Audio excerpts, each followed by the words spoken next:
আসসালাম ওয়া রাহমাতুল্লাহি ওয়া বারাকাতুহু। বাংলাদেশ থেকে জি, বলছি। বলেন।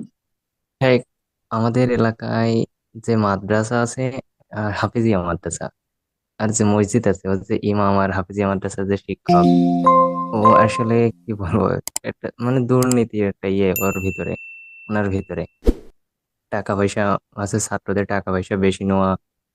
তারপরে বিভিন্ন মানুষের কাছ থেকে টাকা পয়সা নিয়ে কেউ হাদিয়া দিয়েছে কোরআন শরীফ, সেগুলো বিক্রি করে নেওয়া। এগুলো এইভাবে অন্যায় কাজ করে। ছাত্রদের পিকনিকে নিয়ে যাচ্ছে, সেখান থেকেও টাকা হাতায় নিচ্ছে, বেশি যেগুলো হুম, থাকছে ফেরত দিচ্ছে না, বিভিন্ন রকম করে নিচ্ছে এইগুলো। আমি ধর্ম ব্যবস্থা, কমিটি, এরা হচ্ছে ধর্ম ব্যবসায়ী। জি। হ্যাঁ, এটা আমি কমিটিদের যারা আছে এদের আমি বলেছি। এটা কি আমাকে বলা ঠিক আছে নাকি তাকে সতর্ক করা অবশ্যই উচিত ছিল? তবে তবে তবে একটা কর্তৃপক্ষকে বিষয় কি, জানাতে হবে।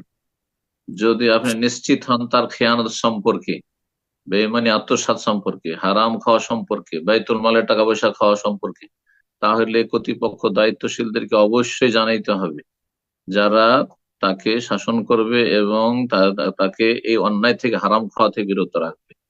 আর তারপরে যদি কমিটি না শুনে, কমিটি জবাব দেবে।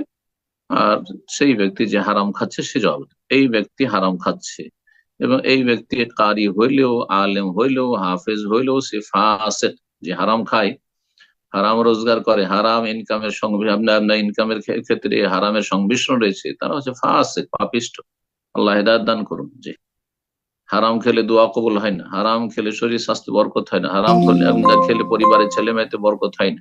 জি, আল্লাহ হেদায়েত দান করুন। হারাম খেলে জাহান্নামে যেতে হবে। আল্লাহ মাফ করুন।